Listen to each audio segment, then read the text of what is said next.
The Jehovah's Witnesses are not progressive and have some pretty backward views in a lot of areas, but there's one area that they were way ahead of the times, and that's in recognizing that asexual, non-binary people are perfect.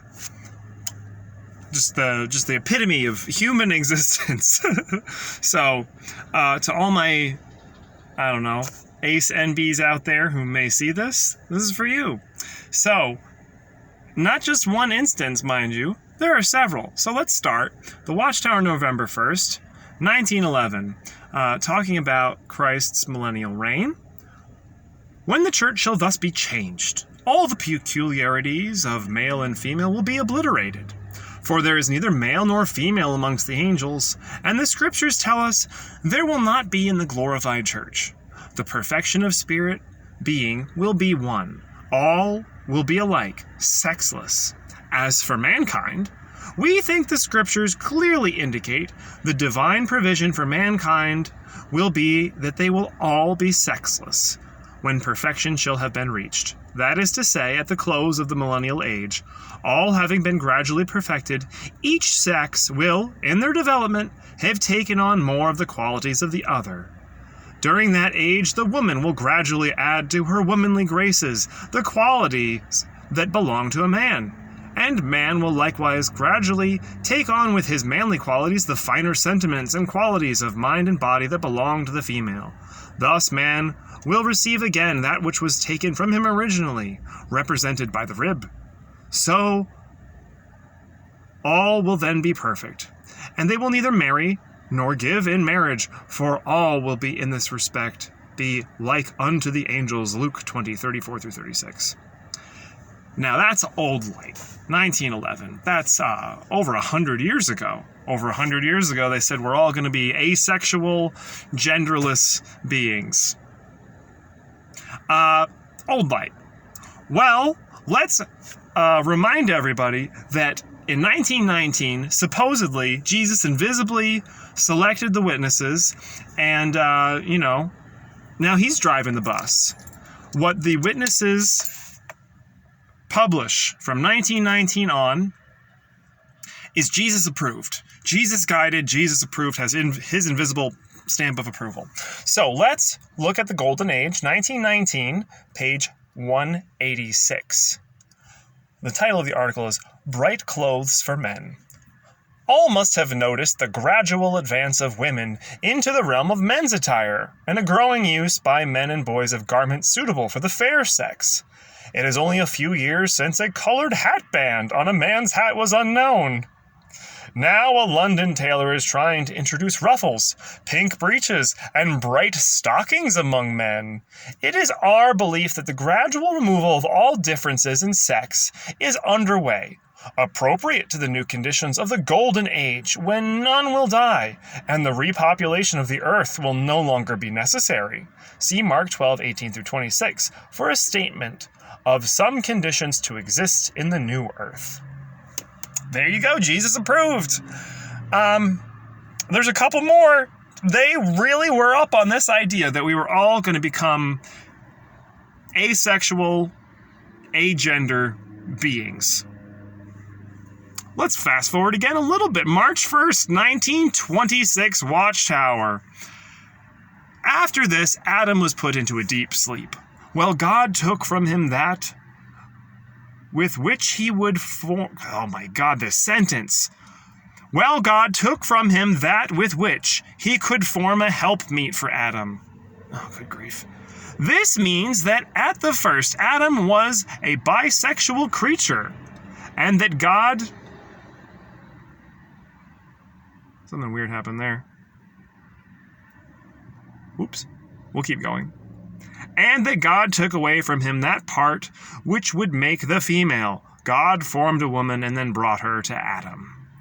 So, here they don't mean bisexual in the modern sense, but I'd still use it, because I think that's really funny that Jesus approved saying that Adam was the first bisexual. Sure, why not? They mean this more as like hermaphroditic, having, I don't know, all aspects of both genders, as they would put it. But yeah, again, the perfect being is both man and woman. And that's not the last one. We got one more for you. 1930, Golden Age, April 2nd. Question. Will husband and wife live together after the resurrection is completed, if both are in harmony with God? Answer. The scriptures do not reveal what the relationship of men and women will be after the resurrection is completed.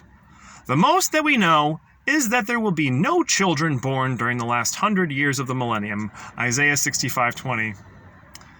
Nor any born after that, because men and women do not have children after they reach the age of 100 years. Whether the identity of the sexes as such will be preserved, we do not know. There have been some well-authenticated instances in which women have been transformed into men, and it is possible that this transformation may become general, and we shall all become brothers together. So, I have no idea what they're talking about. In 1930, I don't think that they had the medical capability to